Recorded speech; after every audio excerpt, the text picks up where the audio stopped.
The one final thing I want to show you is the variety of switches. You saw switch scanning.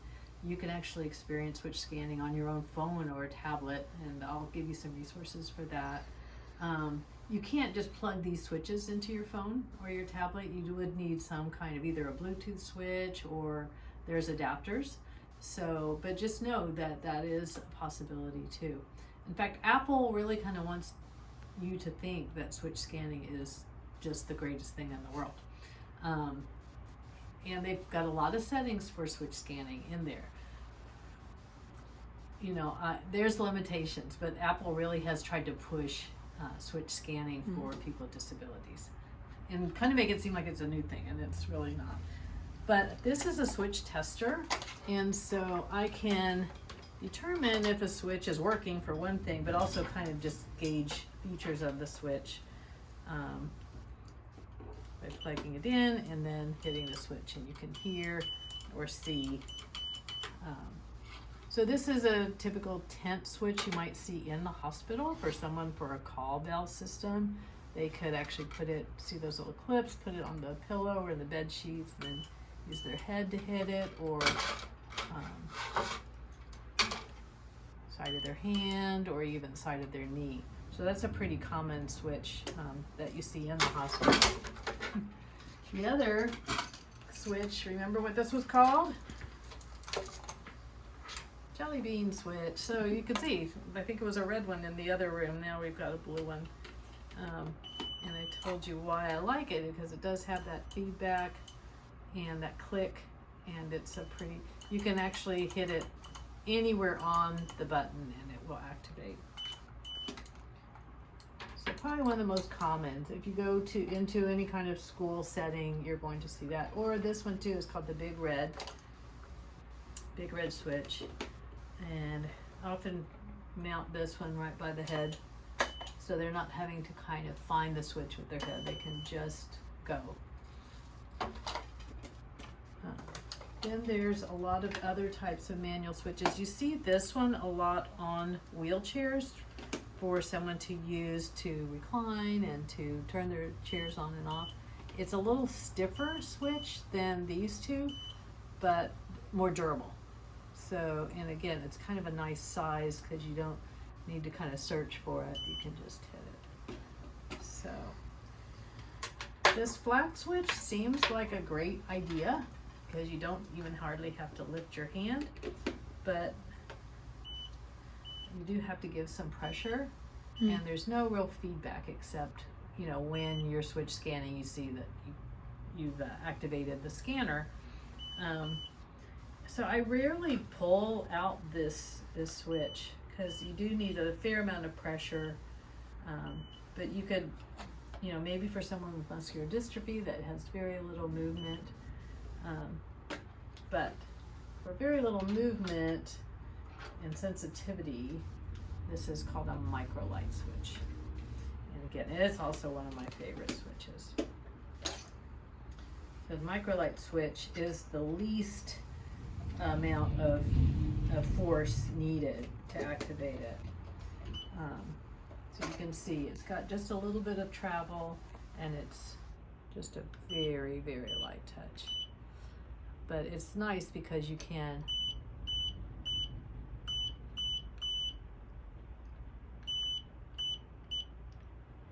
use it in lots of different places. It's got a nice flat. I've mounted it to a headband here. So this is the headband, this is lock line, just kind of taped it on. So someone could use it.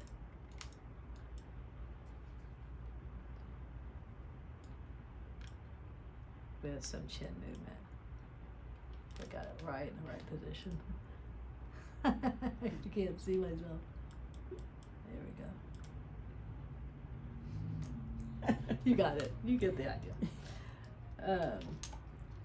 So that's a microlight for comfort. Like say someone is in bed and they're using a switch with the side of their head. This is a pillow switch.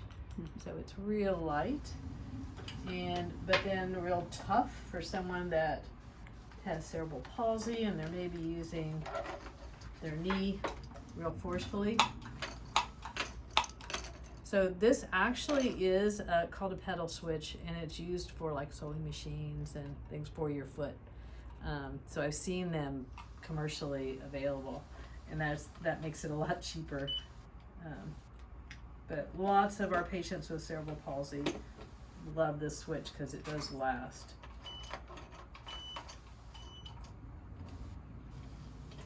And then there's even a specialty switch called a grip switch. So there's people that can grasp and just even release a little bit. So there's just sensors inside the grasp switch that are sensing that pressure. This is another type of what's called a treadle switch. And it's just a different shape than some of the other ones, and a little different.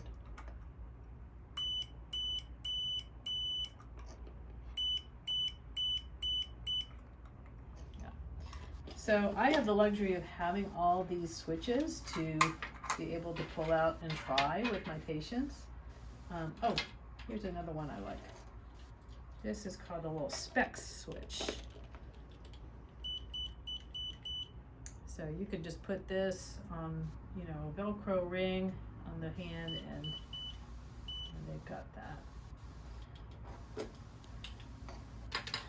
And one last one. This one is actually on a Velcro ring. So I'll say I can put it on the thumb.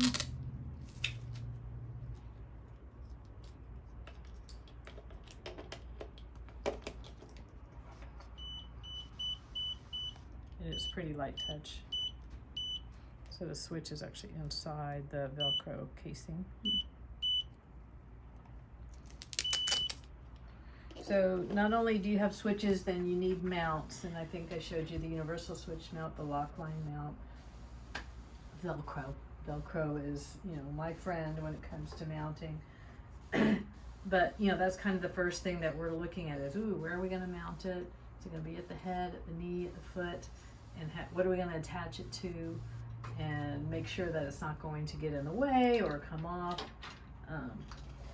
I can't tell you how many times people bring their switches back and they've rolled over the wiring and broken it, and you know, Andy, our rehab engineer, has maybe soldered it back together. These switches are not cheap. This is like a $60 switch versus Jelly Bean switch is probably also about $60, and some of these other ones are, you know, upwards of $75. Now, because of gaming becoming such a big recreational activity for everybody, but people with disabilities, Microsoft has started making some of these switches for their controller. Oh, cool. And they're a lot less expensive. They're like $30, or you can buy a set of 3 for $50.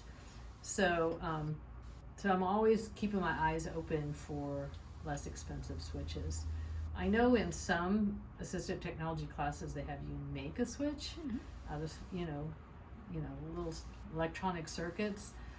I myself would never go and make a switch for somebody. I would always recommend a commercially available one for a lot of different reasons. One is, if it's gonna break, you don't want to have to keep making a switch for them.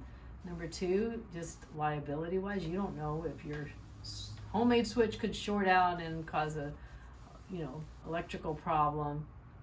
And third, these are, you know, they may be expensive, but they're not, you know, thousands of dollars or even hundreds of dollars. And so I think that they're well worth paying the companies to make these switches for us. And they do last if you take care of them. So we have to have our little discussion about actually taking care of your things. So you can borrow switches through different loan libraries, and the Ability Tools is a loan library we have here at CART, and you've heard me talk about that. And you guys can, you know, borrow these switches on your own and play around with them. A switch by itself doesn't do anything. You can't plug a switch into your computer by itself. You can't plug a switch into a light by itself. You need some kind of adapter. So we're going to talk about that when we talk about EADLs. But just know that you can't just say, oh, you're going to put a switch on that light and make it work.